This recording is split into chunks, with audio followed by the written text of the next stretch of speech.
mic, but because of the visuals, we'd like you to come up front if there are any questions when there's question time.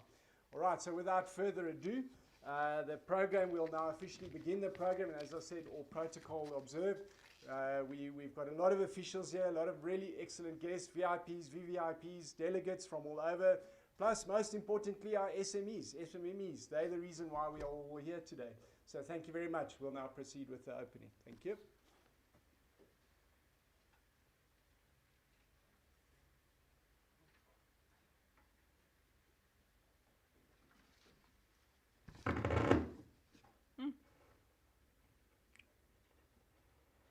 Thank you so much, Program Director, for keeping the pot boiling.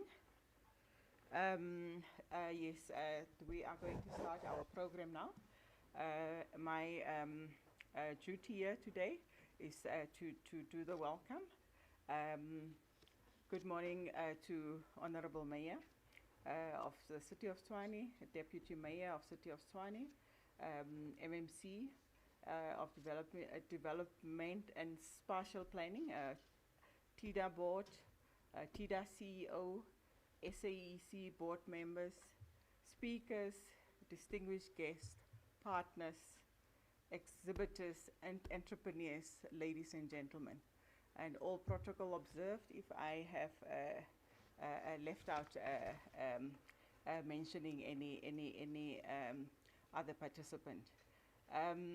On behalf of the SAEC, the South African, this is a tongue twister, and everybody who says this word has this twist. I thought it was myself only, but South African Electrotechnical. That word electrotechnical, for some reason, Export Council. So on behalf of the SAEC, we would like to welcome you to our event of the day. Thanks again to Executive Mayor for always making time to come to our events. It means so much to us, and especially to our SMMEs who are here today, organizations represented here today. Having you in our midst is always a great pleasure, and as we know you as a mayor who rolls up her sleeves and dig down and doing the work, we know that whatever will be discussed here today, Mayor will take the points with and help us in that regard, because we need that assistance. So as the SAEC, our mandate is to facilitate at the symposium that we have here today, which is called the SMME Symposium, having our very valued SMMEs here today. You know, the future of Tshwane, and to assist, because we know as SMMEs, you know, you start and then you don't know where to go, what to do, and as the SAEC, we are saying to you that we are there to help you with our very trusted partners, who is TIDA, making it possible for you to move to the next level. We want you to produce your products and be able to export it, because we are an export council. So that means whatever you are doing, whatever you are manufacturing, has to be a product that can go, you know, worldwide. You know, we can go first into the continent, and you know, into the world. So as the SAEC, we are encouraging, together with TIDA, to our SMMEs to make use of us. We are here for that purpose. And we are very honored to have you here today. And I've seen outside we've got some stalls of some of our SMMEs, and we've got a big partner here today, who is Actom, who is part of the sponsors of today's event. And we are saying as Actom, as one of the biggest, largest manufacturers of electrical equipment on the continent. We are also, it's a responsibility, and it's something that we are not forced to do as Actom. It happens naturally that we stick to the business that we know, and our business is to manufacture equipment. But within that process, there is services that we need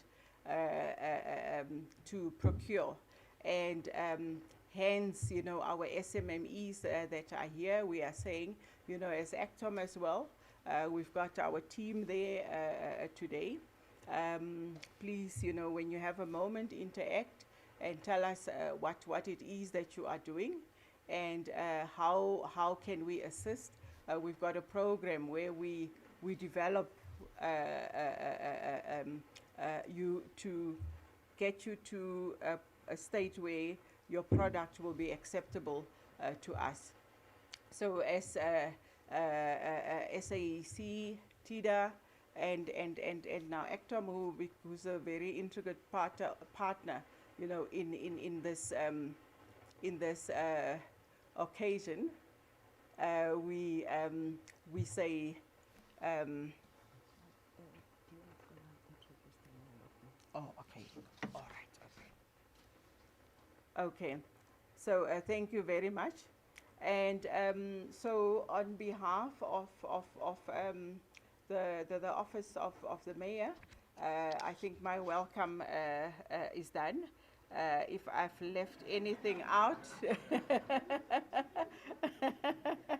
please forgive me. And program director, thank you. I think I'll leave it there. Otherwise, I'll stand here the whole day and talk. Thank you very much.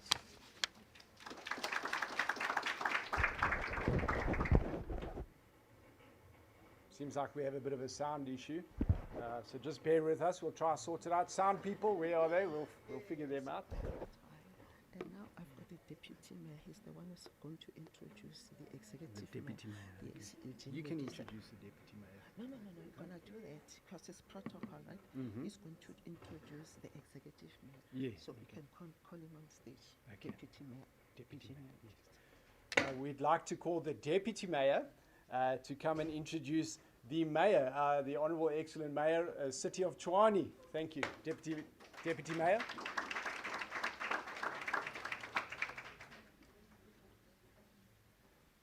Thank you very much, Program Director. Perhaps let me borrow from the President, Cyril Ramaphosa, and say, I don't want to be bullied. But unfortunately, I was bullied by the MMC to come and introduce the mayor. Good morning, everyone. Perhaps it's important, Executive Mayor, to apologize for coming late here. We had a briefing which was very important and crucial for this meeting. So on that note, please accept our apology. I'm here to do an introduction of a wonderful woman, Imbokoto Ngempela, a former Deputy Executive Mayor, former MMC of Social Development. But perhaps let me just give you a glimpse of who she is and what she has done for the city already. 2 years ago, as the executive, we sat down and gave her an assignment to go to Brazil and bring the U20 to South Africa. We told her that if she can't bring it, she must not come back. And indeed, she brought it back, which was a precursor for this outstanding, successful G20, the first on African soil. So when you say success, normally we speak about the G20 and we forgot how it was built. Thank you very much, Executive Mayor. Now she has been appointed by the President of the country to sit on the climate change program led by the President himself. So the Executive Mayor is very passionate about growing the economy of the city. As a student, because he studied forever, she told me that I must study forever, but I don't have that appetite. she, in her 6 priorities, she lifted 2, which is stabilizing the city. And number 2 is economic revitalization of the city. So ECTOM, we really appreciate you, the ECTOM family led by the CEO Shelley. We truly appreciate you. And I told them that the bravery of ensuring that they take a company which was almost dead and bring it to life is something that will make us indebted in you. And we are willing to work with you. All SMMEs, the city is ready to support and give you opportunities. On that note, allow me to introduce our wonderful woman, the doctor herself, Nasipi Moya.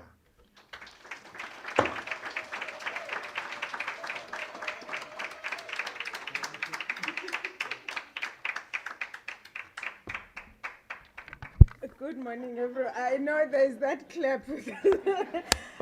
So when I was standing here last year, what did I say about this? Why am I being discriminated? Can you see me? The height is a bit of a problem, but what can we do? And this is the day I didn't wear high heels. So you will just have to do. Good morning, everyone. How are you? Are you good? Yes, the DEM has already apologized for colleagues for the late start. We truly, we don't take this for granted that you were here on time and you've been sitting here, but I can see our program director has been keeping you busy, so thank you so much for that. I want to acknowledge the program director, the leaders of industry and business. I want to get the protocol right today.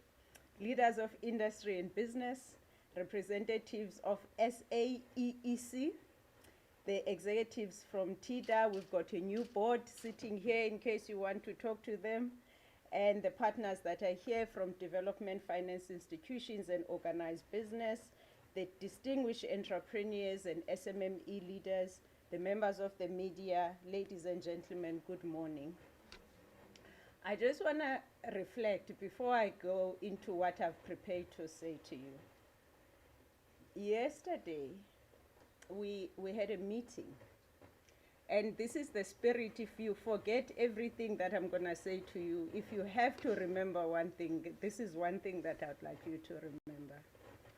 Our city is at a crossroad where either, it's not even a crossroad, it's a two-way road. Either the one road is we keep things as normal and we hope for the best. The other option is that we need to do things absolutely different, because the way we've been doing things have not been serving us, our dreams, our ambitions about the city.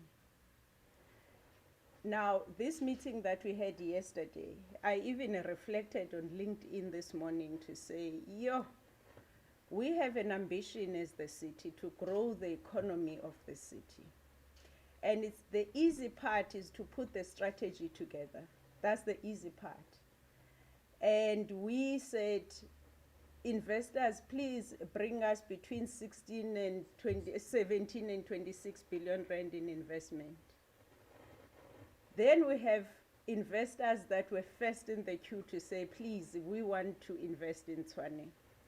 But we did not think about how will we take care of this investment or these investors that are in our city. Are our systems ready? Our procedures agile enough? Is our orientation as the officials of the city adequately prepared to receive the investment that we're going to get here? And the answer is no, no, no. Now, what we are looking for is no longer a strategy. What is clear is that there is money. There's no lack of funds. But what we need to do together is to bring ideas that we've never had before to pull this off. one thing about government, and I'll talk about my space because I understand it better. It's easy in government to do what is normal because it's safe. We're in a highly regulated environment. Whenever I go overseas and I hear what other mayors are able to achieve, and I always ask, but what's different about us? Why can't we change the policy? Why can't we change our procedures? Why can't we push ourselves to a point where we can go to the president and say, can you change the legislation so that we are able to achieve what we need to achieve? So I'm saying it's not a crossroads, it's just a choice that we need to make. And I'm saying it now to this sector, which is one of the 11 sectors that we have on our economic revitalization strategy. To say this symposium, we always have this ask. This symposium must not be a talk show, but this symposium in particular, if you are to do a favor for me, personal favor, is to start helping us to think differently, to give us ideas. Maybe you've submitted a proposal to the city, it's never been acknowledged, that was 5 years ago. Can you please dust up that proposal and send it back to the city? Because if we continue with the pace that we are moving with, or the mentality that we are currently using, none of this is going to yield any results. Now, here's the other scary part. We've always known, for us who studied politics and public administration, that for as long as I've remembered the content of local government, we were told that by 2050, 90% of the African population will be residing in urban centers. We've known this. We were taught in school, back in the day. I'm that old. But what does it mean for a capital city, like the city of Tshwane, where it grew from over 2 million residents in 2011 to over 4 million in 2022, literally doubled in a space of 11 years.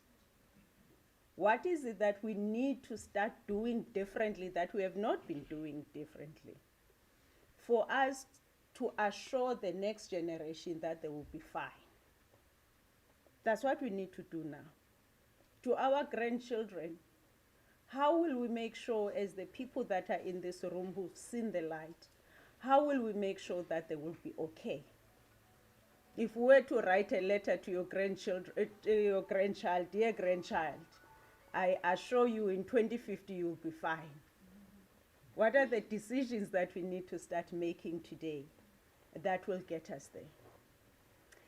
The other thing that I always appreciate about this, and I know in South Africa we're very sensitive about certain issues, I like that these symposiums are representatives of South Africa as I know it. Because sometimes we talk to one demographic and not the other. But here we can have a truly South African conversation about how do we move forward. So I wanted to just say that, because as much as the prepared speech is proper, but I just wanted to just have this connection with you, that this city needs us, not for ourselves, but for those that depend on us to make the decisions and to act so that they are fine. So today, because we are here about SMMEs. I have been invited, I think this is the third time that I speak at this gathering. And I truly appreciate the opportunity, and I did make a commitment that whenever there is a sector that is meeting, a sector that is doing so much, sometimes without our support, I will always be there to support. And I want to thank the Deputy Executive Mayor and the MMC for their commitment and support in here. Today we're here because of people like you. One day you woke up and said, I have an idea, and you took a leap of faith and started a business. And what I can assure you is that the entrepreneurs that have met in the city of Tshwane, or just understanding the impact of the SMMEs in this city, is that you do not lack ideas. You don't lack drive, but what you lack is opportunity. And I think the conversation that we had with ECTOM and the other conversation that I had with RCL Foods, which is based in Pretoria West, was to say, how do we match make between the big brands that we have in our city and the SMMEs? What is the relationship between the two? But we also understand that starting a business is hard. No? It's very difficult. But in South Africa, the real challenge is not starting a business. You can go and get your papers and you say, I'm starting a business, and in my culture, we slaughter a chicken for you and we congratulate you and expect you to give us money afterwards. But the real challenge is growing a business.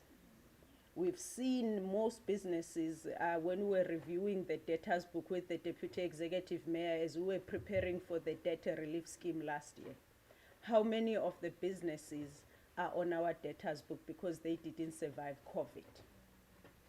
So the real challenge is, how do you grow and how do you sustain businesses? So across the country, thousands of entrepreneurs start businesses every year. They have the ideas, they have the energy, and they have the determination. But too many of those businesses never scale. Not because entrepreneurs lack talent, as I said, or ambition, but because they struggle to access markets, enter supply chains, and secure larger contracts. Too many promising entrepreneurs remain trapped in survival mode. I always say to the Deputy Executive Mayor, we don't want an SMME that depends on one subcontract to survive. And this is the economic challenge that we as this collective must solve.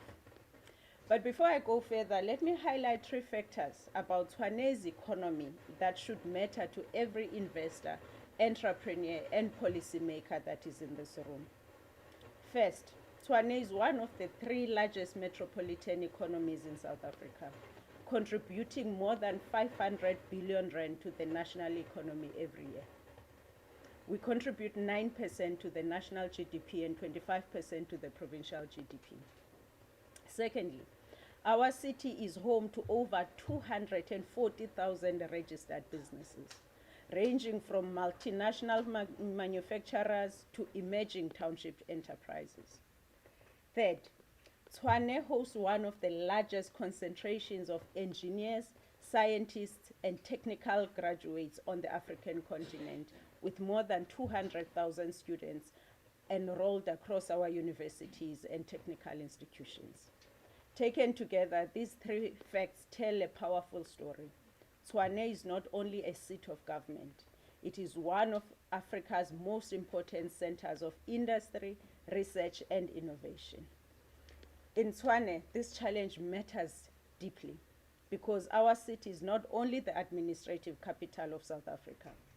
Tshwane is one of the most strategic economic centers on the African continent and one of the largest metropolitan economies in the country.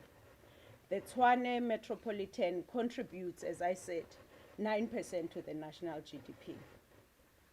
So this makes Tshwane unique in terms of combining industry innovations and skills concentrated within one metropolitan area.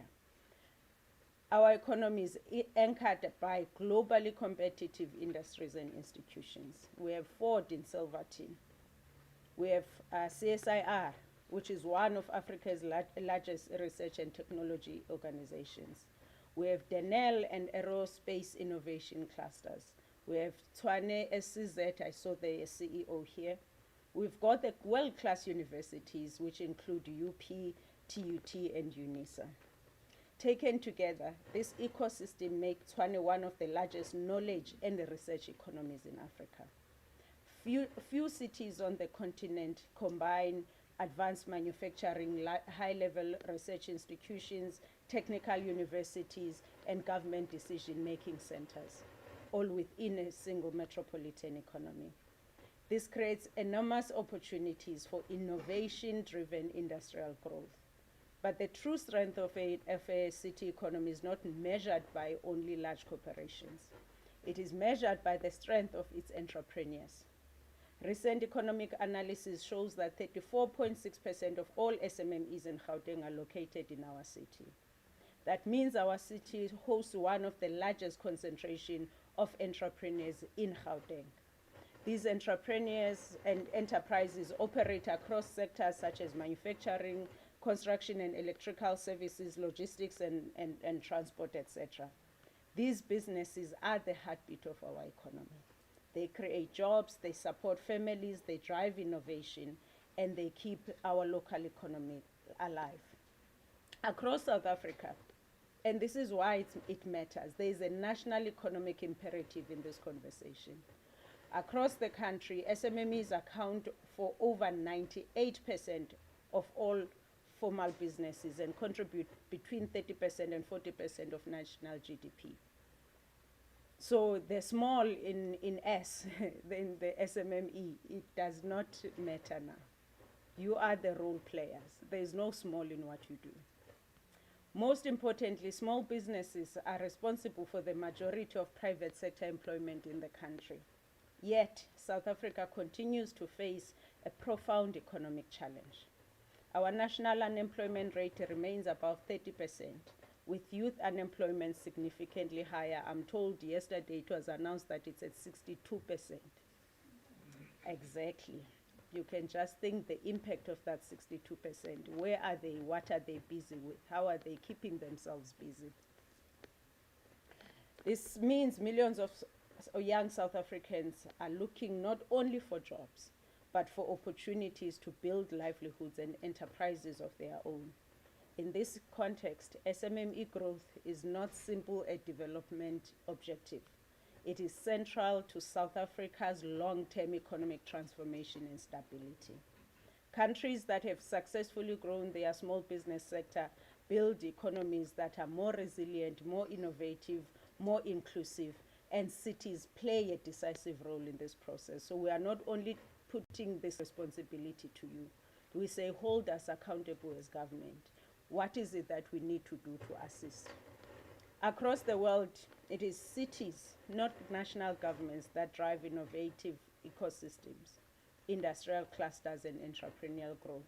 We've seen it in China, in the city of Shenzhen and Tel Aviv and Bangalore, became global innovative hubs because they successfully connected universities, industries, entrepreneurs, and investment. And we have not done that in Tshwane. Tshwane is the foundations to do the same for South Africa and the African continent. I think it's high time we understand that when entrepreneurs succeed, cities rise. And when cities rise, countries prosper. Across South Africa, SMMEs contribute over 30% of national GDP and account for the majority of employment in the private sector. Yet we also know the scale of the challenge our country faces. Confront one of the highest unemployment rates in the world. That means for us, we must make sure that small businesses grow, or SMMEs must grow. And so what we did as the city of Tshwane is to start to build the Tshwane SMME ecosystem. It was there, we are just augmenting it. So we have placed the SMME development at the center of our economic agenda. Through the recently adopted, I'm saying recently because it's less than a year, Tshwane Economic Revitalization Strategy that was adopted in Council in April 2025. Our goal is to grow Tshwane's economy between 3.3% and 4.6% gross value added by 2029. We said 3.9% economic growth, but we also acknowledge that we are taking this on a baseline of 0.3%. We want to make sure that this economic strategy supports the creation of approximately 80,000 jobs, both in the formal and formal sector. But growth targets alone do not build an economy, as I said. That's the easy part. What matters is whether the entrepreneurs feel that new opportunities are opening up. That is why the city has focused on building a practical ecosystem where businesses can start, stabilize, and scale. In 2025 alone, the city supported over 1,000 SMMEs through direct business development programs. That was extended to 179 cooperatives and 399 youth-owned enterprises. Across Tshwane, now there are 7 business supporting centers. We also introduced the Ituba Youth Development Program because we can't pretend that the youth unemployment is a national crisis. At the same time, we adopted the Township Economy and Informal Trading Bylaw, where it's going to help us to create clearer regulatory pathways of informal traders while expanding access to development support. By middle of 2025, the city had received nearly 5,000 spaza shop registration applications with approximately 1,000 licenses already issued. The problem is that we know that 5,000 is not even a minimum of the spaza shops that we have. What is it that we are saying to the informal traders that make them scared to come and register and be licensed? Are we using the correct language to get the informal traders to come and get formalized so they can get the support that they need? But whatever initiatives that we have tried, ladies and gentlemen, they help entrepreneurs and to start their businesses. They help the businesses to stabilize, and they help businesses to survive. But survival alone is not enough. The real objective is market participation. The true measure of economic success is whether businesses can access markets, enter supply chains, scale their operations, compete globally. And we have said in the city of Tshwane, we are failing dismally to empower you. We have a budget of 54 billion rand, but when we look at the demographics we're supposed to empower, we are failing dismally. And I always say, continue to challenge us on that.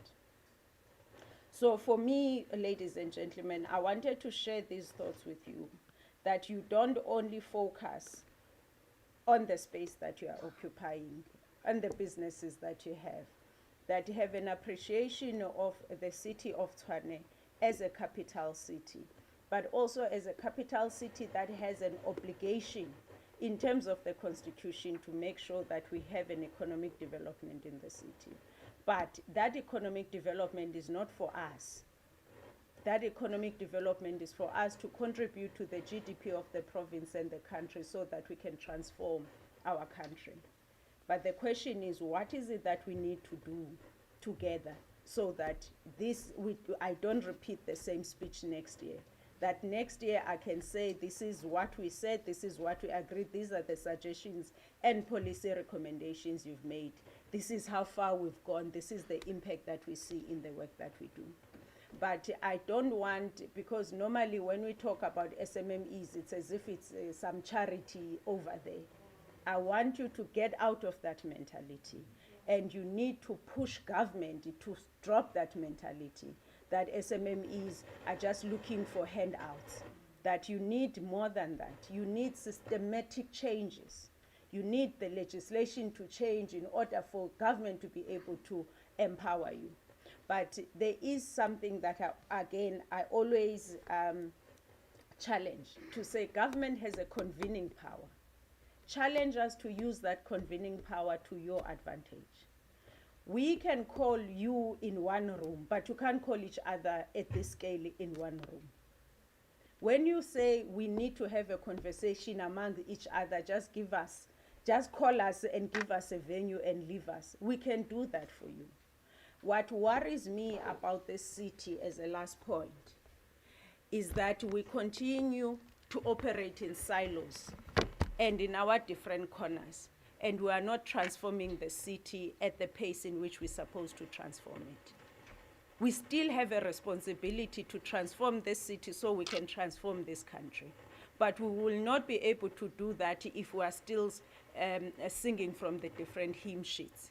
So all I'm asking for, in addition for you being here and sharing your time, sharing your expertise, your experiences with us, do not let government drop the ball.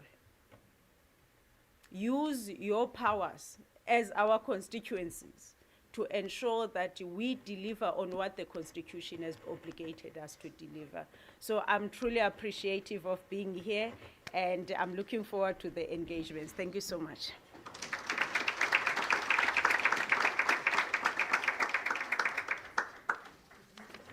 Thank you, Honourable Mayor. A round of applause. Thank you.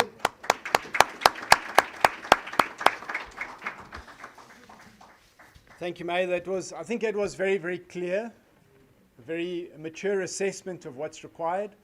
And I work for a small legal firm. I'm the business developer. And I understand our lawyers think and speak. And they talk about a verbal contract. That was a verbal contract.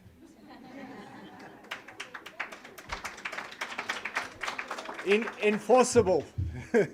So colleagues, us as SMEs, we need to take to heart what the Mayor mentioned and said, and you can see her passion in her heart for us as SMEs. Sometimes government's hands are tied because they can't move as quickly as we can. We see the opportunity and we move.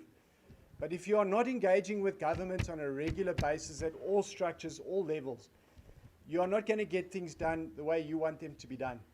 You have to engage, and the best form of government is here at municipal level, metro level, the granular level. You need to start pushing those officials, and the Mayor has given us carte blanche. As the Export Council, we're working closely with the City of Tshwane and the Tshwane Economic Development Agency, and we serve as your voice as well. So that we are the ones running around in the background, making sure that the meetings are being held, meetings being set up. Huge amount of work went into getting you all here today. You do not understand. It's not easy, but here we are. We've got the mayor and her team are here. TIDA are here, the board are here. So these are the officials that we need to engage with. DTRC is here. They are all here to support us. Gauteng government. So we've got national, provincial, metro. They are all here. And then granular. So take advantage of the opportunities that are provided to you as an SME. Sorry, I don't want to preach. But I think it's important to note what the Mayor said. We need to take it to heart and we need to action. We all understand we finished with talk shops. We want action shops. One of the big problems we're finding, Mayor, and maybe in your tenure, and maybe you get a second tenure, we'll be supporting you, is the commercialization of IP. Intellectual property, we just can't seem to commercialize it. It is a huge struggle. You can ask the colleagues here at Innovation Hub. The people are coming in here with brilliant ideas, and we just can't take it to that next step to get it out the doors again. We got all the support. We can manufacture prototypes, lovely.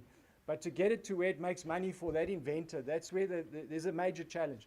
The universities, the centers of excellence that you mentioned, Mayor, those places are sitting on dust. You said we must dust off those projects.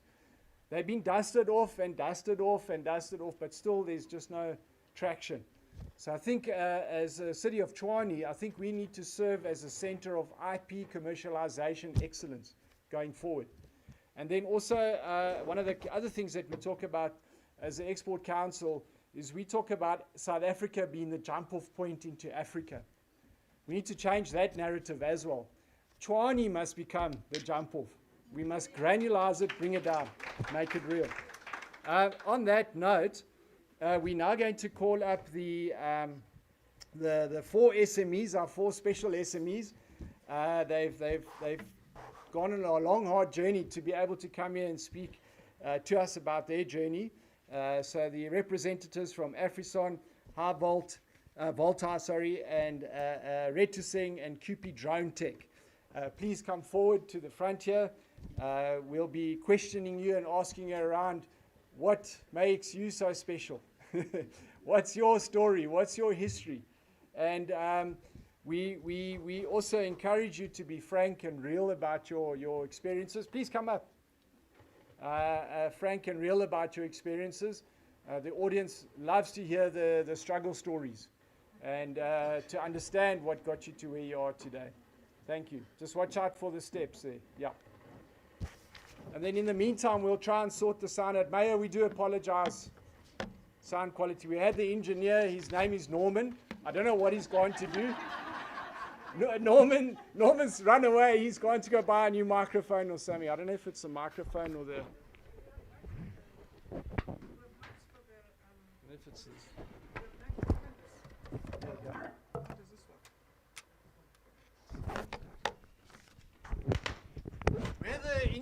We're the engineers in the house. You should have fixed this thing long ago. I don't know, is it yours? I don't know if it's this one. Dr. Stander? I think it's this one. Yeah. Let's go there. Yeah, put it there. Yeah.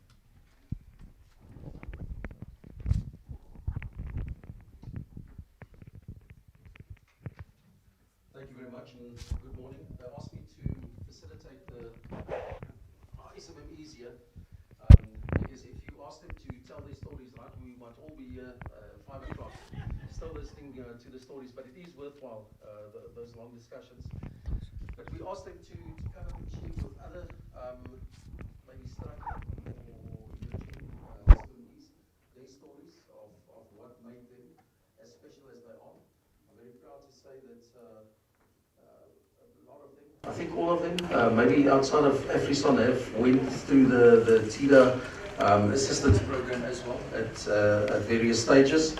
So I'm going to start, I think, with AfriSon on my left with Van Roy, and I'm going to ask him to share their story of that idea that you had in the basement or in the garage, right? We all have these romanticized stories of, in my mother's garage, I sat and I had an idea. And the reality is it's quite often different than that. Right? The road to being an SME that's sustainable and that actually creates jobs and that creates economic activity. So Van Roy, please take us through your journey. Thank you, Dr. Stander, and Chair, and all protocols observed. Thank you for the opportunity. I really don't know what I'm doing here on this stage and how I got here, but thank you for the opportunity. I also, I'm glad that you are here.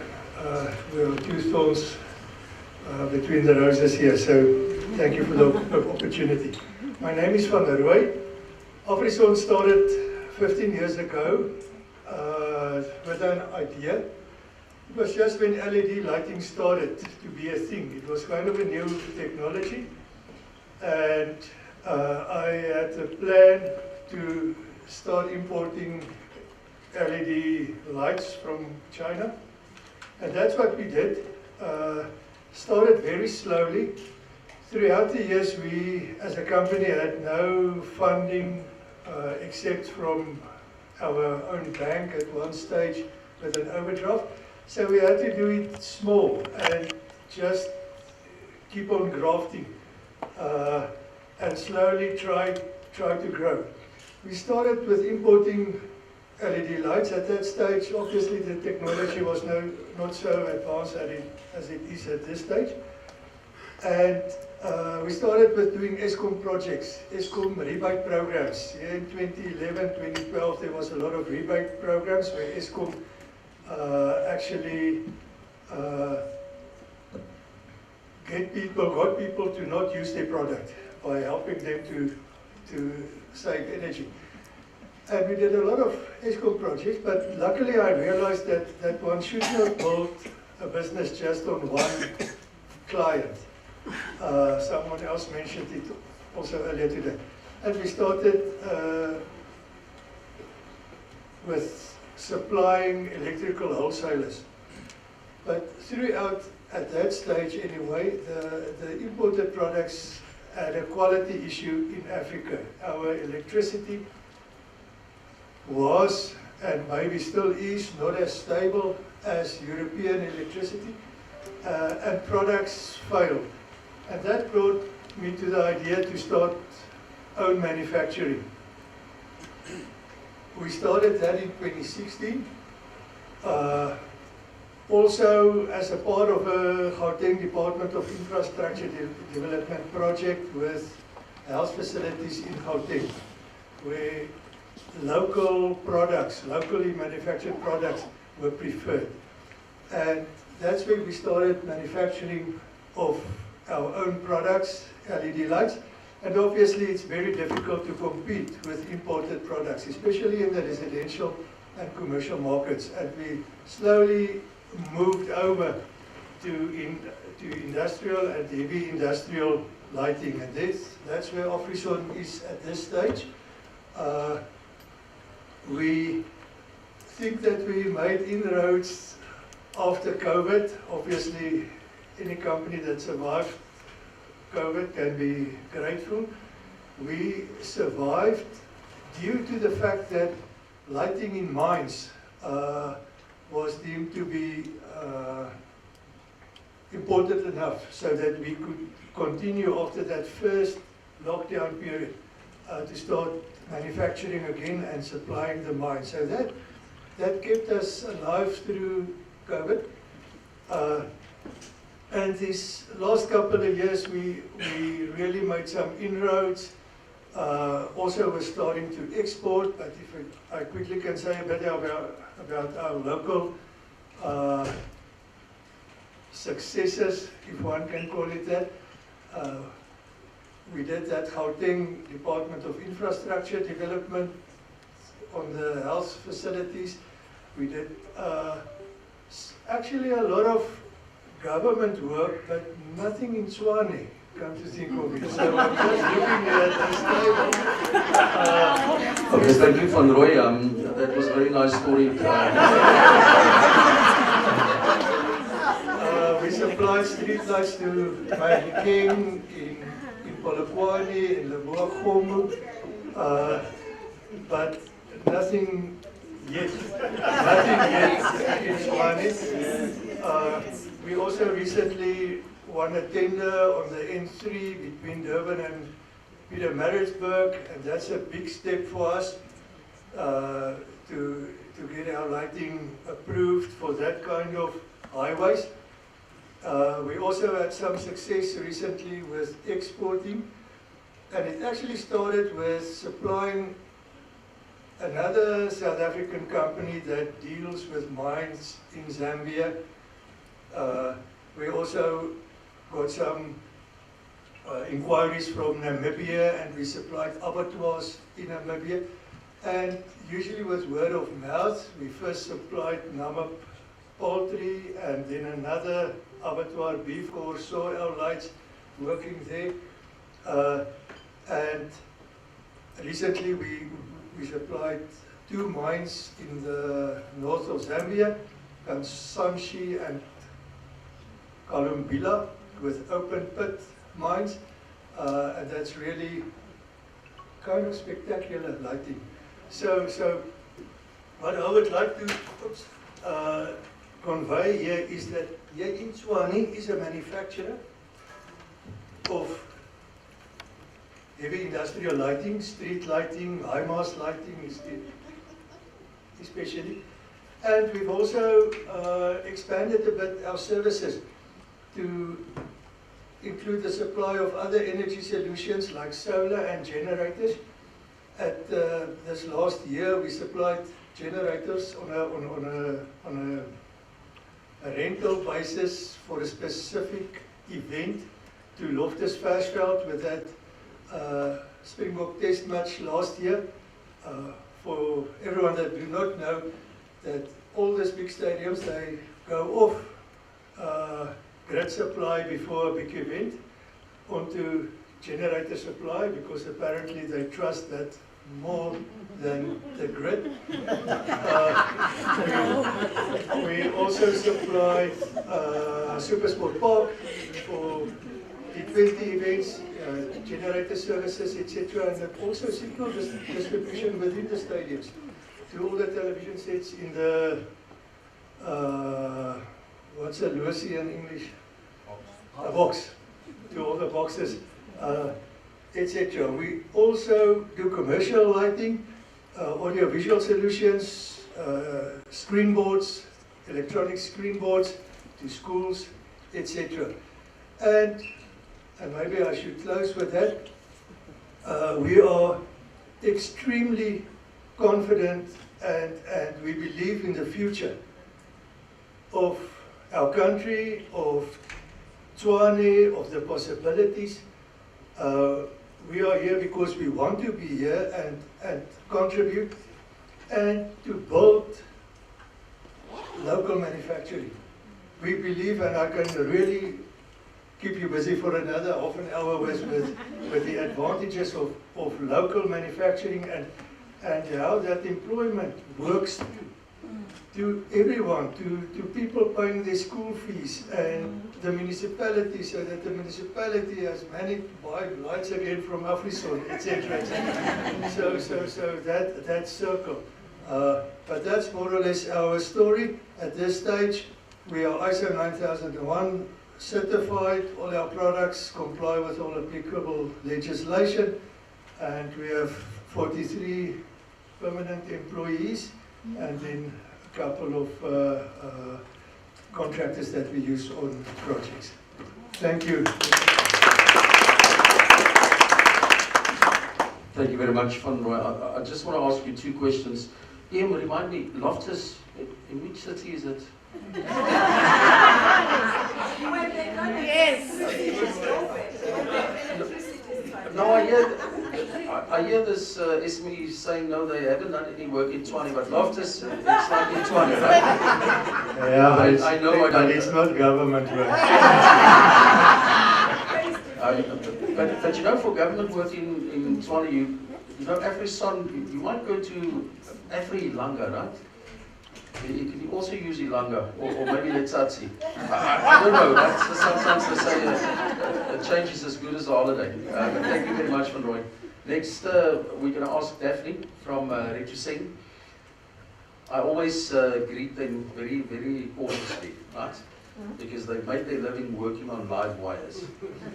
And before she says it's something that our team still can't do, Ian, just take note. The local government team still can't do what they do. So next, please, Daphne. Good morning, ladies and gentlemen. Good morning, SMME. And all protocol observed. My name is Daphne, and I'm from the company called Retuseng Liveline and Services. The company was established in 2004 by myself and my partner. Steve is sitting right here. He's always the one who's up front and doing the presentation. So, because I can't say he talks too much, but I can say he enjoys talking. So, this year he's gonna support me. Most of the questions I will also refer to him. And as I mentioned, that the company started in 2004, and that's when it was started operating. The company is an engineering company which is focused on the electrical infrastructure. As the doctor has mentioned that we have done Liveline, that was one of the services that we have rendered. But we are not doing a Liveline only, we are also doing the substation, building and maintaining substation, building and maintaining line. We are also doing the LV and the HV. We also doing the,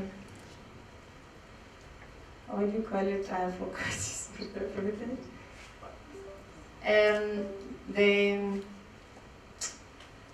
Okay, I will remember when time goes on. Like I said, this is not my chair. So, when we started the company, we started from our own pockets. We never had support, we never had funding. It was not easy, as we said, to start a company. It's not easy to grow the company. But when we have the vision, and when you are determined to reach your goal, everything is possible. You will look around the resources that you have, you will sacrifice. You will even sell your asset if it comes to the push. Because you know that those challenges that you are having, they are not there to stay. At the end of the day, you will reap what you sow. So on all the services that we are doing, our main clients are Eskom, with all the operating units that Eskom is having, which is all the provinces, Limpopo, Gauteng, Mpumalanga, and all that. Sorry? Oh. And we are also rendering the services for the local municipalities, some of the municipalities in all different provinces. We are 22 years in the business. We pride ourselves with the experience that we have.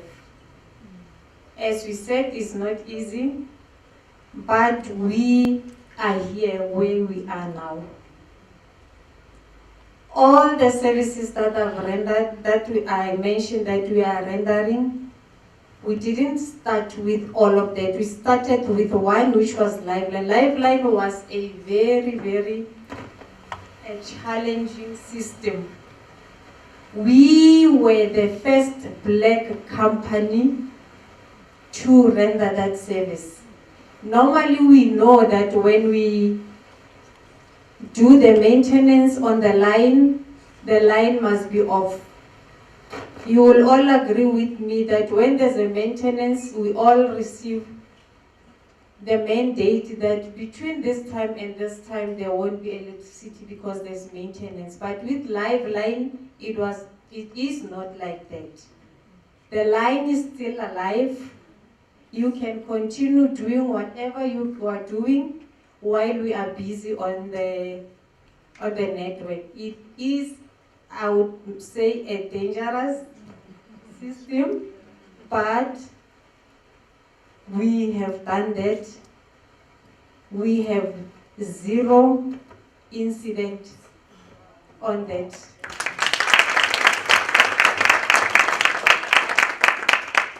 Thank you very much. Thank you very much. We are now not rendering the service in South Africa. We have expanded. We have established a business in Mozambique. We have good feedback. I must say, we have done this through the SAEEC. We have done that through the TIDA. We have done that through the DTIC. Because of the marketing strategy, they always give us the opportunity to expose our company. I'm not sure. Okay. So, as I said, it's not easy to grow the business, but when you have the marketing strategy, it is one of the channels that you can use so that other SMMEs, other big companies, they know about you. We are not only focusing on the tendering system, as I said that our main client is Eskom. We have other big companies such as Ectom, such as ARB, that we are subcontracting under. We knocked in every door. When you want to grow your business, you must knock in each and every door, because you will never know the door that will be open for you. So, as I mentioned, that through all the 3 entities that I have mentioned, we are here where we are. Retuseng is not only focusing on building or growing the business. We are also on assisting the youth, especially those that want to be qualified engineers. Wherever we have project, all the provinces that we had project, we would engage with the FET or the universities so that we assist in training the upcoming engineers by giving them in-service training, and my partner then, Mr. Alsed, signing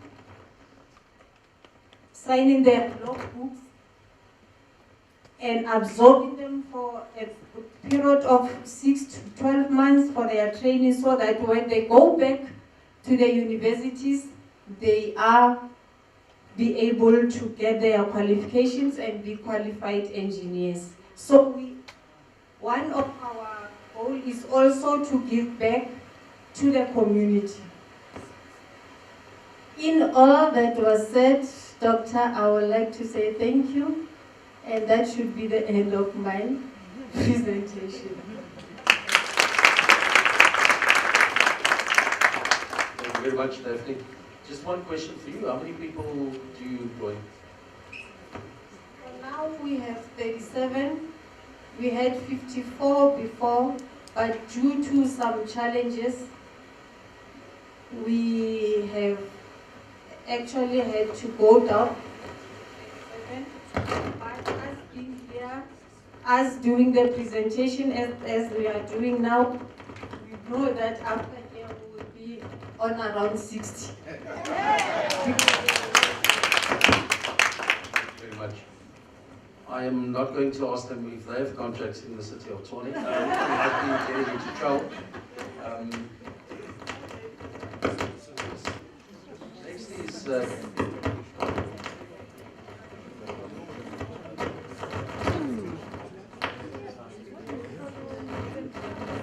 maybe get an engineer to the soundboard.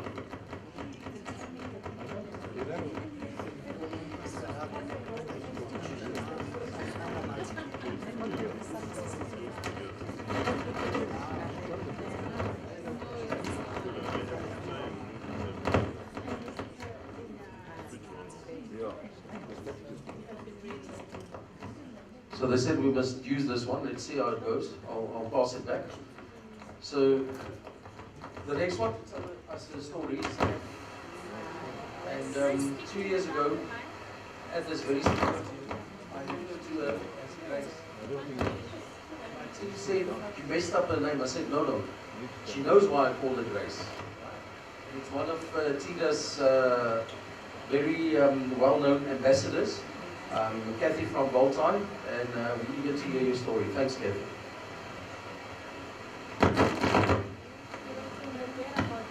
Don't use the mic. Don't use it. Yeah, switch it off. Can you hear me? Yes, thank you.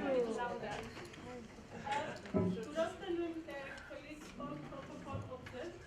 My name is Katie Schlo and I'm from Voltaire Technology Solutions. Before I get to my story, I just want to make an announcement that will help around Voltaire Technology Solutions specializes in electric vehicle chargers. So, one of the things that the mayor has said to everyone here agreeing is that South Africa can go without space. As Voltaire,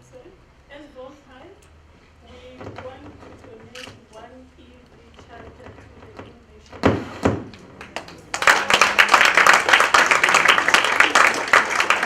We want to donate one EV charger to the innovation hub, and this is for the purpose of safe development.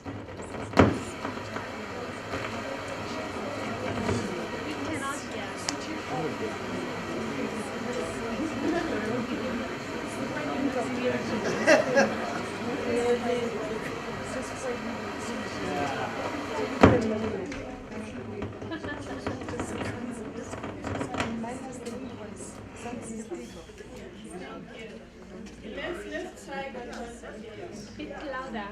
As Voltaire Technology Solution, we would like to donate one EV charger, not only a charger, but a fast charger. The Innovation Hub, for the purpose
one of the main things that we are now embarking on is to build the EV charging hubs on the national corridors.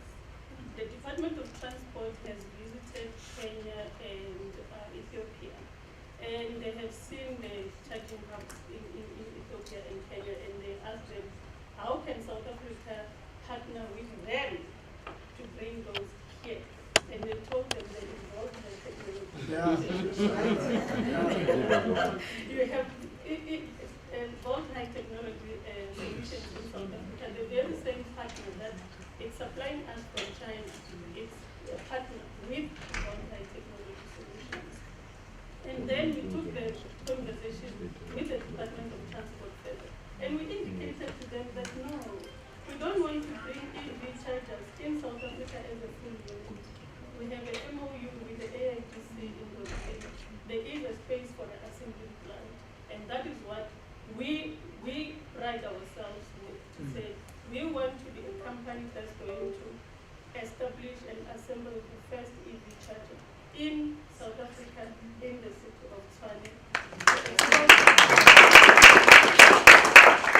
And for this, we want to thank TIGA, we want to thank the city of Tshwane, we want to thank SAEEC. And also when we were engaging to prepare for this particular presentation today, they did indicate to us that you need to tell us your success story. And I did indicate that we haven't even have one charger on the ground.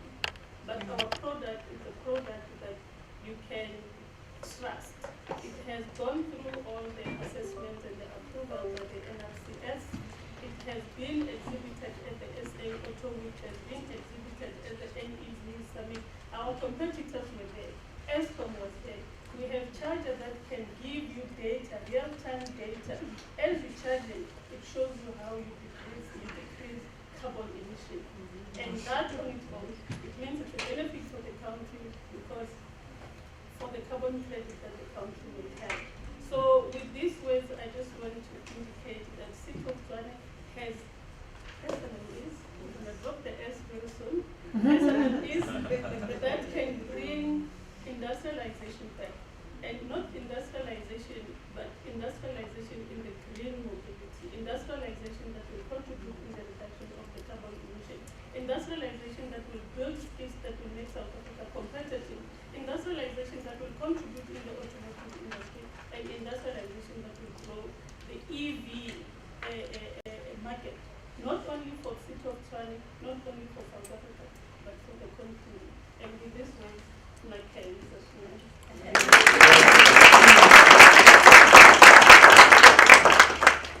So allow me to thank the Kenyans and the Ethiopians yes. for referring our own back to us. And quite often happens, right? SMEs, they've got practical experience of this, right? They are quite often recognized somewhere else in their own countries and own cities, but not here in Tshwane. It is very interesting that a lot of the big companies that we have here, the big partners, Acton, I see the CEO of the Tshwane Automotive Special Economic Zone is in the room.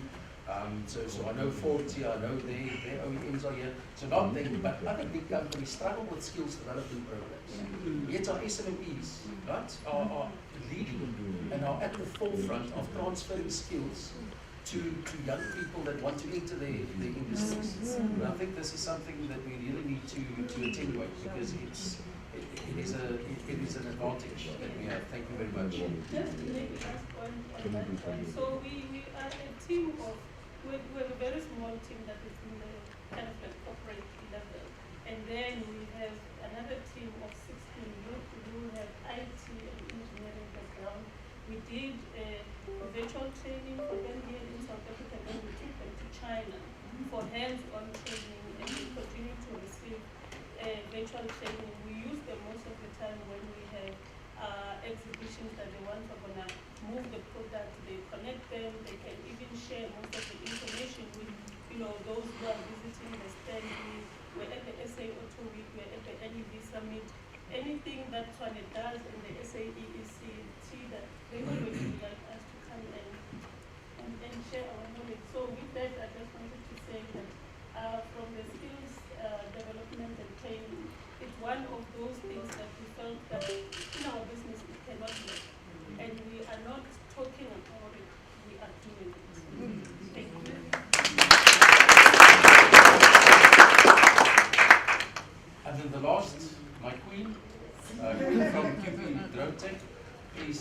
Thank you. I think I'll be interested telling my story to some of the audience here, including the mayor. Thanks for the opportunity. My name is Queen Dilbu. I'm the CEO and founder of a multi-award winning startup known as Cupid Drone Tech. We are into the space of using drones, AI, and GIS for climate smart. So when our executive mayor mentioned that he's been appointed by the president for climate change, can I be your friend? Because I've been wanting to serve that commission to push the climate change agenda. He also shared something that he's been traveling and he noticed countries like China. You specifically mentioned Shenzhen, that they become the innovation hubs, global hub. You know, I was there for 6 months. When I launched Cupid Drone Tech, I immediately went to China. I was in Shenzhen for 6 months to learn about drone technology. And I'm happy that you're acknowledging that you are behind, you know, because other countries are already out there doing it. A little bit about my story as an entrepreneur in this space. You know, I've been a serial entrepreneur. I've done everything for more than 5 years, don't guess my age now. But 9 years ago, I'm very visionary. So I see that the world is speaking technology. You know, if you're not into tech space, you'll be left behind. Queen didn't have any qualification. I was not even an engineer. I was not technical, but I said, I'm going to do this tech. You know, I'm talking to the young people that are around here. Didn't have any engineering background, you know? But it's also about intention. I was very intentional that I know my strength. I'm good in commercializing business. So I'm going to partner with these engineers, and we do this thing, what we call the tech thing. So I decided at 50, I left everything. I was running other business like TVET colleges. I built TVET college. Right now, I was a single entrepreneur until I decided to go to tech. So I sold all my business. I left my kid. I went to business school. I went to West Business School because one of the modules that they were offering is about emerging technology. And the other one was about how to become a global entrepreneur. You know, and because I've learned in my previous business life that because I was in training space, the market was getting saturated. You know, so I said next time I launch a business, I'm going to be in tech because the tech allows you to be a global partner. You know, so I learned that from this. They helped me a lot. But I decided before young people. You know, no one told me about it. I searched for it until I found it. You know, and with the emerging technology, I'm going to share a secret with you why I chose drone technology. It was the easiest for me amongst the other technical, complicated technologies that they shared with us, you know. So I said, okay, I passed my master's now.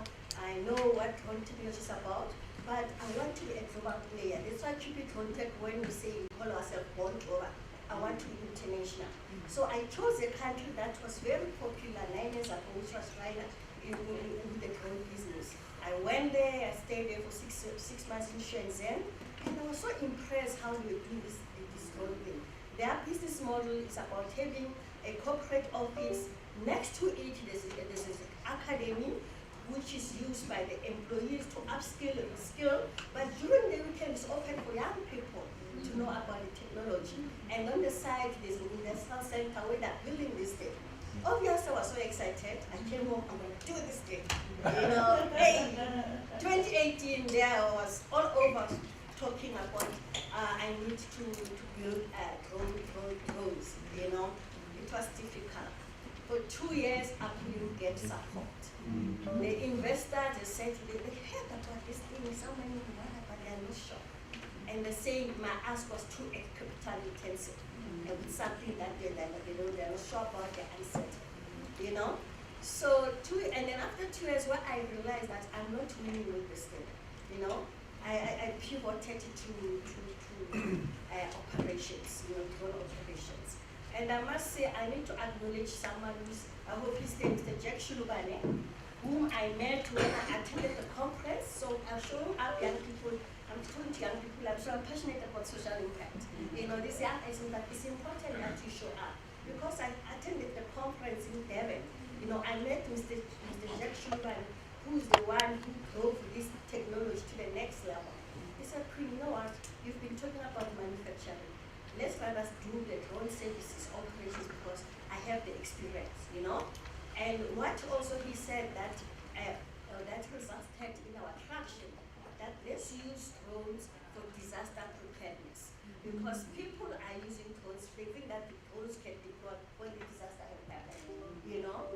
So we pivoted into drone technology. A lesson for us is that if something is not working, we are more than welcome to pivot or put it aside and focus on what is working with the limited knowledge that you've gathered in the industry.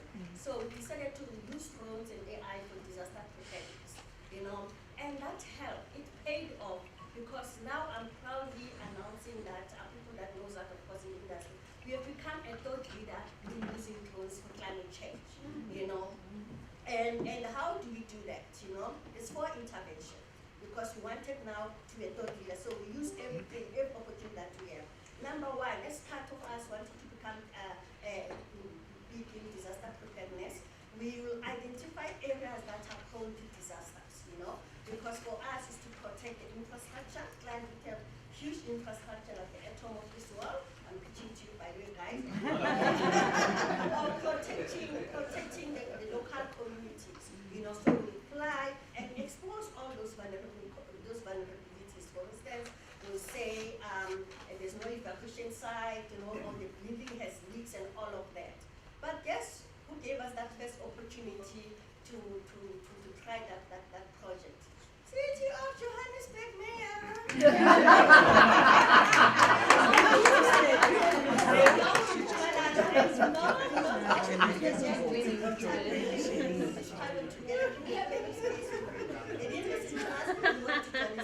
You know? And what that did to us, actually, you know, we decided that, okay, you are bootstrapping, you don't have money, and you launch our business just before COVID, you know, let's keep on pitching online. And we pitched so much online that even the chairperson here, Mrs. Chiboni, we were pitching for something with Tida and how we got it. So I'm saying, we cannot say there's COVID, I can't do anything. We make use of opportunities. If people invited you, we showed up. And we got so many business during COVID because we're pitching online, you know. So, but anyway, to cut the whole story short, some of the traction that we got because we decided to pivot to something else, just packing manufacturing for now, going to drone services, you know, we got so many awards. I won't mention all of them, but the one that I always say is special to us, the one that was given by the president of the country, Mr. Ramaphosa, for innovation, our because for our work we do in climate change. You know, that's instances I had to travel on behalf of the company to receive an internal award in Washington. You know, so yeah, but 2 weeks ago, Telecom also gave us something on you know. But I'm saying, as a small business, still a startup, you know, these are the things that you need because when you pitch, you say, guys, it means our solution, our work is difficult, but let's celebrate the small wins that we have. Although sometimes we don't pay the bills So, okay, so I left something that how we do this disaster preparedness. So we said we map vulnerable communities and expose the areas that are vulnerable, the risks that are there.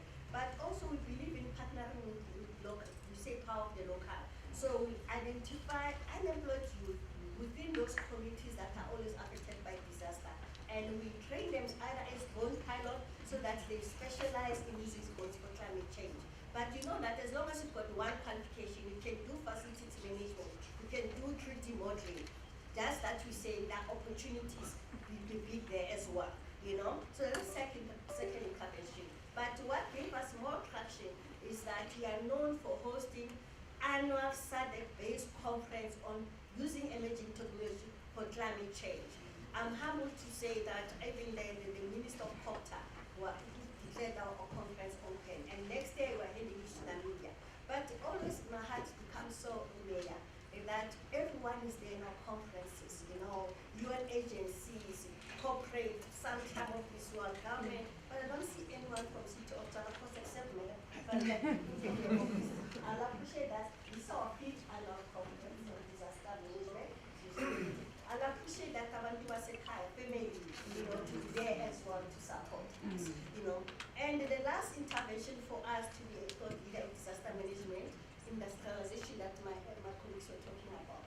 We have building drones that are customized for disaster management. You know, we always talk about G20, I was saying in the G20, they talk about any warning system, the drone that makes a big announcement, the one we saw outside. But the big thing that is happening with us now here is that we partnered with the innovator. We're building drones, prototype, they'll be finished now, but they're as big as helicopter. What is great about those drones that dual, you can use it for dual purposes. Either you can change it and use it as a UAV, maybe in defense, no one to see you, not in wars, or you can use it for logistics and convert it becomes a normal helicopter, you know. So we have such, you know, and we need partners like yourself to support it because we want to say made in Swahili, not made in South Africa, but proudly made in Swahili.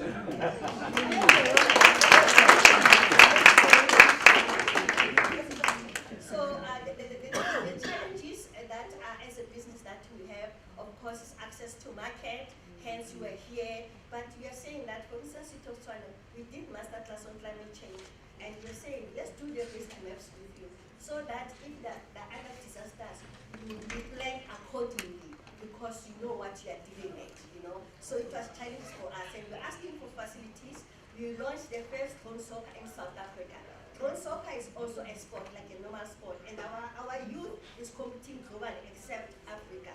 So this is an opportunity we are giving to young people again, the drone soccer coaches, but we need facilities to run the tournament. And with one of our asks, you know, also drone pilots is one of our asks. But as I'm saying, in closure, Doctor, I'm saying, we're saying that the support that we'll be needing from stakeholders, not only here, by the way, is that we're very advanced in approaching some of the SOPs to support us.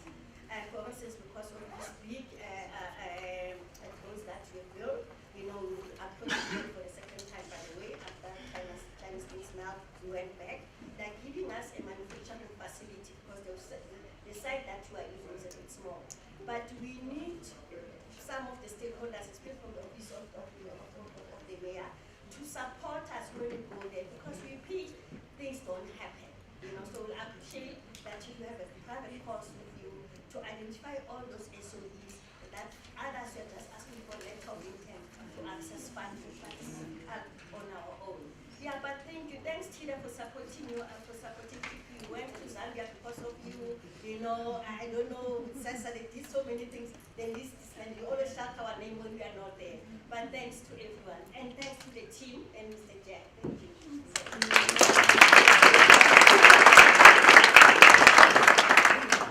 This is always the challenge, right, when you have to facilitate exciting SMEs. In closing, I want to make two remarks. You would have heard, right, at the back, they wouldn't have spoken it, but everyone that's in the SME space knows. There are triple Fs here at the back, right? Friends, fools, and families. Right? Those ones that fund us as we start, because maybe the institutional funding doesn't believe our stories, right? Or a DFI doesn't like our ideas as much as we do. But I've quickly calculated between the four of them, they employ over 100 people. And this is important because as we platform for SMEs, you're essentially platforming the work of 100 people, and hence 100 families. And as we continue assisting you guys, right, and providing you platforms, even though you go over time a bit, with the office of the mayor, as we keep on assisting you and allowing you to build your businesses, right, the hope is that the 100 will become 400, and the 4 SMEs will become 40 SMEs, right, and allow me the opportunity, if I don't get it later, to thank partners such as Active, that really understands its role as a big business in actually pulling through the SMEs in the ecosystem to also become big, right, and then to pay it forward. And within their operational space in the future, in the very near future, we hope, always pull through other SMEs that are looking for opportunities. So with that, thank you very much. Thank you, Program Director.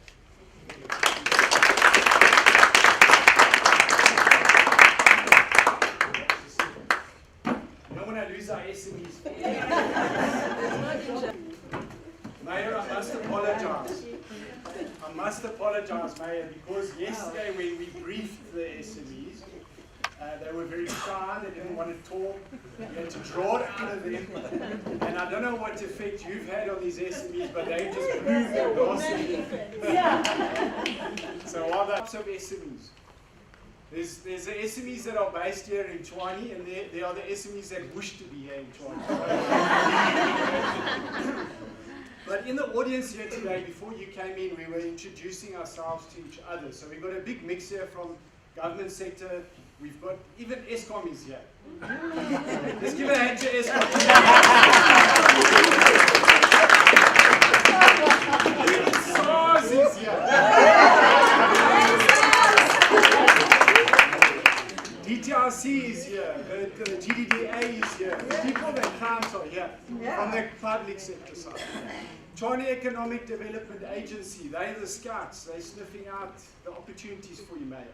It's up to you and your team to take advantage of the intellectual property locked up in this little room here. We've got global nuclear experts. I'm talking catalytic companies now. Catalytic companies. We've heard some catalytic companies here. Catalytic companies are those that transform. But if they're given a bit of oomph, they can really transform. We have Dr. Calvin Kem, a globally recognized nuclear strategist, lobbyist, and so on. Because of your office and TIDA, Tshwane Economic Development Agency, in partnership with the Export Council, Ms. Chiboni, a whole lot of us went over to Zambia last month, to the Continental Energy Infrastructure Investment Forum. We had the president come and open for us on the second day. That's how Zambians work. It was a 2-day seminar and was opened on the second day. But nuclear was put onto the agenda. And it's been taken very seriously by the African Union, by the Honourable Commissioner, Her Excellency, Ms. Lerato Makiboge, who's a child of this town. So we've got major strategic partners positioning themselves on behalf of us all here today. So nuclear's on the table. We've got Mr. Rory Reid from Master Power Technologies. Those are we're talking billion-dollar companies here. One is catalyzing projects, billion-dollar. Nuclear is not cheap. Yeah. And data centers as well. Lots of money to be made there. Yeah, you're smiling. MPT is investing into Tshwane. They're taking up space there. FMB, they're taking over data centers. Very, very important. So we've got catalytic companies in the room here. We've got smaller SMEs in here as well. Also making a change. Sorry, Ms. Chibani, this is very serious now. We've got two gentlemen here, Mr. Ayub and Mr. Neville. So they are representing, we're working on a project. Tshwane has got the best criminals locked up in the best prisons. We are proud. So we're working together on programs that are supporting victims of crime, but also we realize there's huge potential locked up in our prisons, in our facilities, that we need to change that narrative.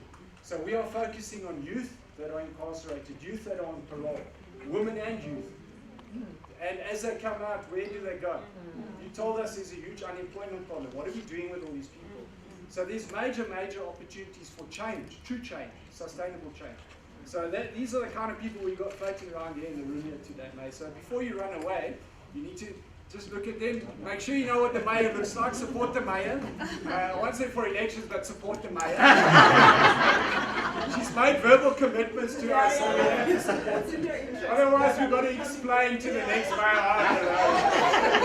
We stop with the explanations. Let's get things done. All right, so we've got catalytic companies. We've got SMEs that are going to become MEs.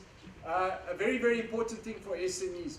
It's a colleague of mine, he's also in the room here. He used to be a global business developer for a large telco, which is also based here in Tshwane. You know which one. I was complaining to him, SMEs, we're not the same as corporates. Corporates never understand. No, I'm complaining about being an SME. He said, you know what? Your clients are corporate. So you better start acting like one and thinking like one.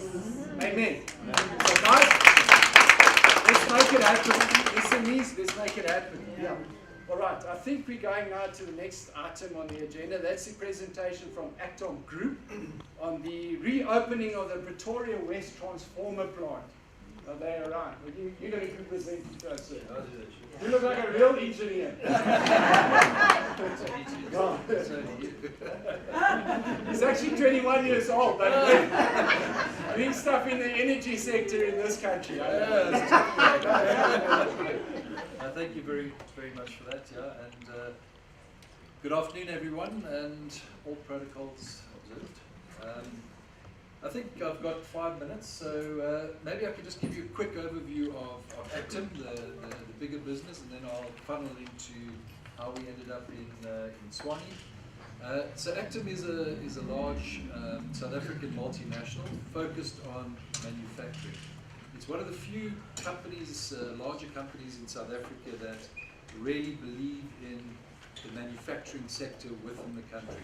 You know, there's a lot of negative connotations around manufacturing. It's cheaper to import from the East and so forth. But we are a committed manufacturing organization in the country, with all of those things that go along with that. So we not only are committed to the business itself and the stakeholders within the business, but we also socially very responsible. So to that end, we take people through schools, we take people through universities, mostly engineering. And the reason we start at school level is to get the mathematics and the sciences levels to such an extent that we can get successful graduates coming out of universities. So we basically see them through schooling, through universities, and into our greater sort of organization. We have 13 divisions, very diverse. We heavily invested in the energy sector. So we do things like boilers, we do things like transformers, we do high voltage equipment, we do distribution transformers, and a plethora of other products across all of our divisions. So that's sort of the broader Actom group, what we do, and also our commitment to the country as a responsible citizen of the country. So how did we end up in Tshwane? For those of you that don't know, in this very city is the largest power transformer manufacturing company in Africa. 16,000 MVA capacity. So just to put that in context, so transformers are from very small to very large. So Class 3 transformers have been manufactured in this factory in Pretoria. In 2001, they had a tragic fire there. They had to rebuild the whole factory, which they subsequently did. COVID came along, and for those of you in the engineering space, you might remember the name PowerTech. It was a very large, well-known company in the sort of electrical space. PowerTech sold to a multinational company called SGB Smit in partnership with Power Matla, and the company was called SSBM from 2018. They went through the fire, rebuilt the factory, and then they fell on hard times and had to go into business rescue, which happened in 2023. The business process unraveled. The BRPs called for bidders to take over the facility. There were a few bidders. Actom was made the preferred bidder. We went through a competition commission process for about 5-6 months. That was during last year. And then effective October, we actually got handed the keys of the facility in Pretoria West. It's right opposite the Pretoria West power station, which I think you mentioned earlier today. And we effectively took the keys, and the employees had been on layoff for about 18 months already through the business rescue process. So it's actually a very sad story.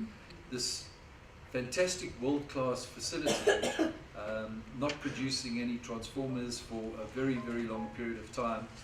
And the reason that Actom was pursuing this opportunity was because around the world transmission grids are being upgraded. Many of you would have read about it. If we look at Europe, there are completely rebuilding their transmission networks. North America completely rebuilding their transmission networks. And in South Africa, we're transitioning from coal-fired generation to renewables and other forms of generation, gas and so forth. And of course, with coal being our predominant generation method, the transmission grid was built to transmit the power from a very concentrated area on the coal fields of South Africa. But now with renewables, the energy sources are wind and PV. So the Western Cape, Eastern Cape, Northern Cape, a lot more generation has been put through the renewable programs that have been rolled out over the last sort of 18 years. And to dispatch that energy now to the industrial hubs of the country, we have to upgrade our transmission network as well and our grid. And to do that, there's been a lot of talk about the integrated transmission development plan and so forth. But finally, there's now a private-public partnership called the Independent Transmission Plan that's actually starting to gain some traction. And over the next 10, 20 years in South Africa, there's going to be massive investment in the transmission network. It's billions of rands. And for that, they need power transformers, large power transformers, generally in the sort of size range of 500 MVA, and the voltages around 400 kV. So we're talking the high voltage transmission network. But along with that, as that filters down into the economic hubs in the cities and so forth, there's a big need for power distribution transformers, which takes your 400 kV to 132 down to 6611, and then finally to 400 volts that we all experience in our homes. So there's a massive demand around the world right now for power transformers. And so if you went to a Siemens in Europe, for instance, and asked for a 500 MVA transformer, they'll say, sure, you can have one in 4 years' time. That's the lead time.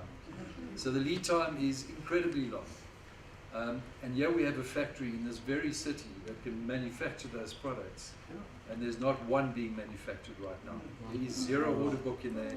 So you have all this capacity, this world demand for a product, and therefore we saw the opportunity to invest in that facility. So long story short, we took the keys in October. We had a factory opening in December. Many of you that are sitting in this room today joined us for that factory opening. It was a lovely celebration. We brought all our people back, did all the medicals, did all the onboarding, and then we went on December shutdown, and we now found ourselves in March, early March, just starting up. So we started very slowly. There's two main power transformer manufacturing lines. So we've started with a very small transformers, 5 MVAs, 10 MVAs. So the product range that we can do covers a whole bunch of industries. It's not just the transmission network. So every substation requires transformers. They're generally in the sort of 5 to 60 MVA range, 132 kV down to all the various voltages. That's one of the main markets. We call it the municipal market. But there is thousands of those transformers around the country. Unfortunately, a lot of those transformers are imported now. There's, the DTIC has been working quite hard on reintroducing local content and local manufacturing capacity in the country. And we as Actum are investing in making that happen as the manufacturer. So we're one leg of that. The other area that we concentrate on is data centers. I heard that mentioned earlier. Data centers have a very unique power requirement, and they're getting bigger and bigger and bigger. For instance, in Saudi Arabia, they put a PV farm, renewable generation farm together, 1 gigawatt of power, which is a massive amount of energy, to power their own 1 gigawatt data center. In America, they're putting a 5 gigawatt data center together running off open cycle gas turbines, for instance. So the data center space has exploded, compound annual growth of around 30 to 40%, and it's no different in South Africa or in Africa for that matter. So Actum focuses predominantly on Africa, but we do export to 22 other countries around the world. So that's the sort of third market that we look after. We also have a very strong drive on SMMEs, which is predominantly the reason we're here today. So we do a lot of enterprise development. We do a lot of building up of new businesses. For instance, one of our main manufacturing hubs is in Knights in Johannesburg. But and it's a massive site. But around the site, there must be hundreds of thousands of informal squatter settlements around this site. So what that site did was they started a whole program with the sort of leadership in that settlement, and they started building businesses. So today they supply the whole of the Actum group of around 8,000 people in the group with overalls and with clothing and with branded clothing and so forth. So we have a very big drive for enterprise development and the support of SMMEs. So this is our first foray from a manufacturing point of view into Pretoria. We are looking at it as a campus rather than just power transformers. So to that end, we've got high voltage equipment that are going to be assembling circuit breakers, VTs, CTs, instrument transformers and so forth. We're also looking at scaled up utility battery manufacturing as well as inverter manufacturing. So we're looking at it as a Actum campus where we really get into the sort of Tshwane markets, and that works both ways, obviously. From a supply chain point of view, we start developing businesses that can support us in terms of materials coming in, and obviously we would develop markets on the output side. So yeah, very early days for us. We've had a great reception from everybody here, and we look forward to working in the city. Thank you. So that's an engineer's 5 minutes. Thank you very much. Yeah, that's just absolutely inspiring. Key words there were they are very much into SME development. Did anybody pick that up? Again, verbal contract, guys. Jump on the Actom people. Make sure you're there, front of mind. And campus Actom. Man, we're bringing you lots of stuff here. So it's all yours. It's for you. Thank you. Go ahead, Mr. Thank you. Thanks, Mark. I'll just say to the mayor that Mark should be his campaign.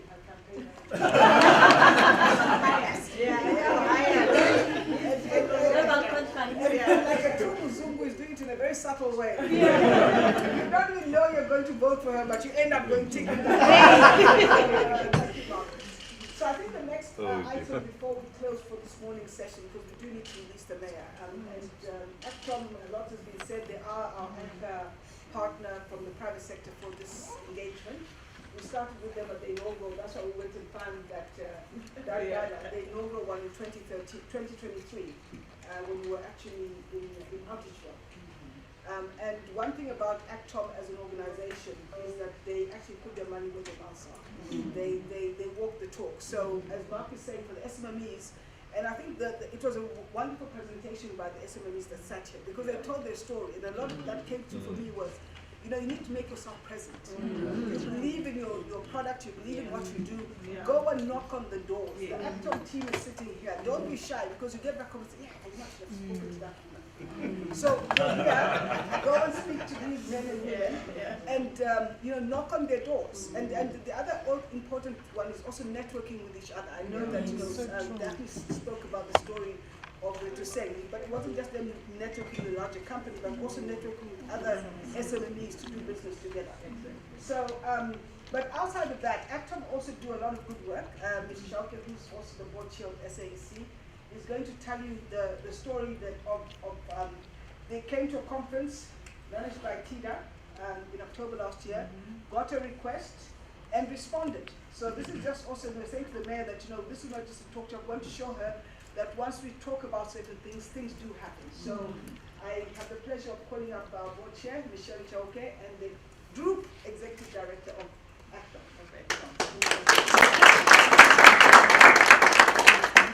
Thank you very much, Madam CEO of SAEEC. Yes, exactly as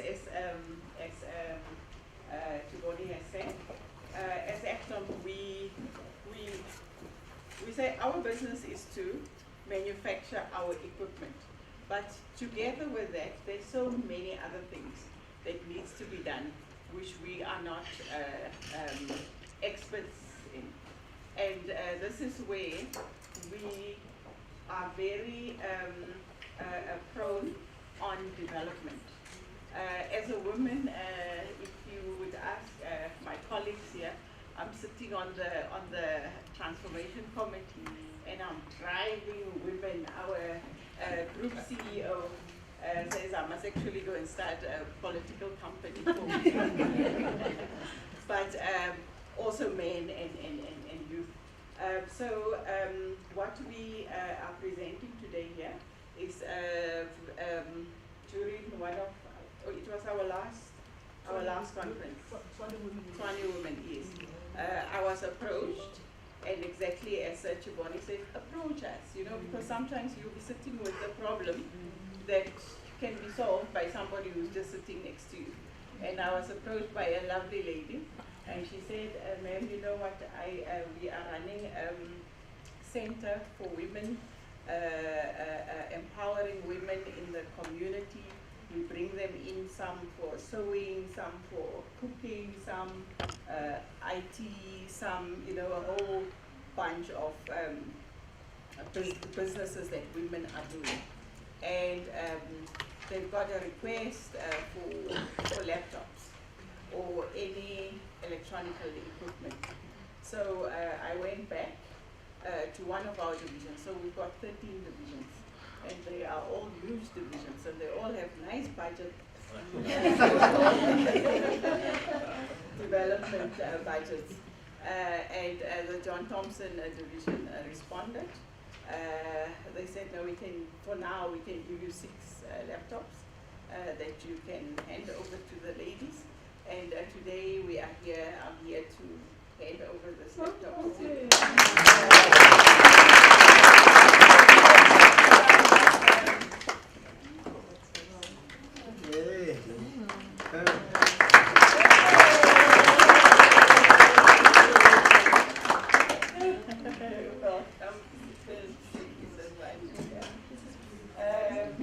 so this is, the handover of your laptops.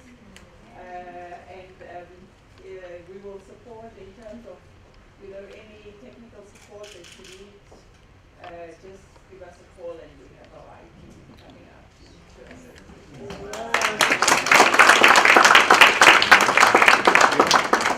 So maybe once you've done the photo shoot, you might want to just tell us a little bit about yourselves. Yes. Yeah?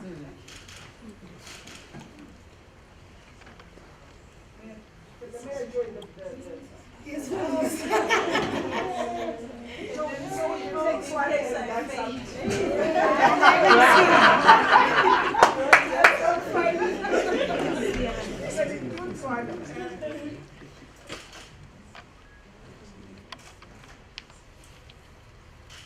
No, but this is for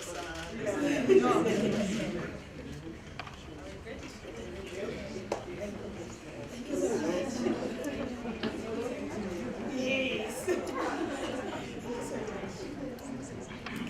Thank you very much.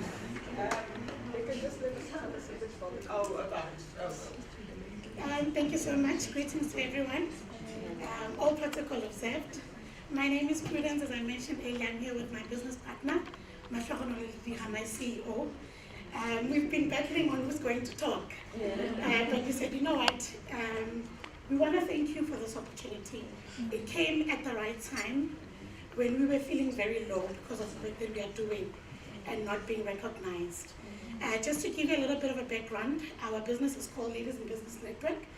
We empower, we connect, and we assist female entrepreneurs with skills development. One of the programs that we do and which is what's going to help us with the laptops that we're receiving, is digital branding, marketing, and vinyl cutting skills programs, where we assist female entrepreneurs to learn these skills, either go and start up businesses or as an add-on to their business. They can use it to brand their products, or whatever the case may be. And these laptops are going to come in very handy with that. Another challenge that we also identified is that when you are an entrepreneur in the townships, it becomes difficult for you to access markets. So we went and we created a Habes online store, which assists female entrepreneurs with access to market outside of their communities. We actually recently had one of our entrepreneurs being supported by someone in KZN staying here in Tshwane. We've also partnered with mall management, property developers who have given us space within the mall to address the safety risks of courier guys having to go into townships to collect products and take it out there. So the malls have given us space where we trade our Habes physical store, housing at the moment about 17 female entrepreneurs, and it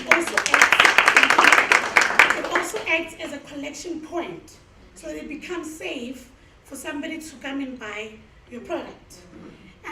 With that said, you know, we face challenges, funding. This is where we run our skills development programs. We want the spaces to become permanent. And today we would like to invite the city to come and assist us with a permanent space. We've got a vision for a ladies in business hub. All businesses in one hub, be it a salon, a doctor, a daycare, whatever that female entrepreneurs are, we want to place them in one hub. We've done an application to NEF. Please respond to us. It's been a year now, please. We've done an application and we want to see this vision into a reality, because we know that our entrepreneurs are battling with access to markets. And with these programs that we've developed, it's going to assist them not only be in Pretoria, in Tshwane, but access outside of Tshwane. So thank you so much, Mr. Ichauke, Tom, SAEEC, TIDA, Mayor, and everybody that's here for this opportunity.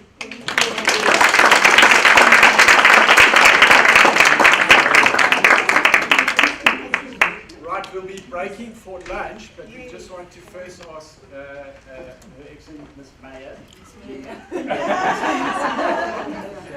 How many SME we done? No, they've called me Madam Mayor. This is much better.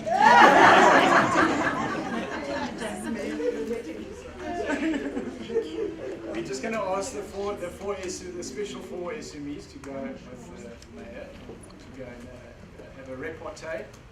For some serious discussions, closed door discussions. Yeah, serious discussions. This is where it gets real now. Yes. You see, we'll sort that out. All right, let's get that right.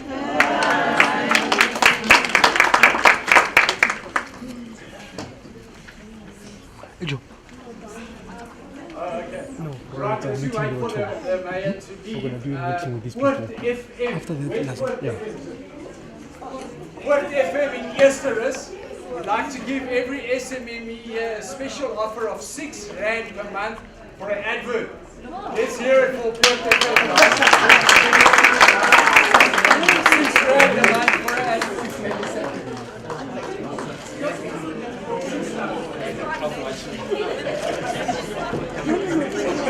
Sorry guys, it's 6,000.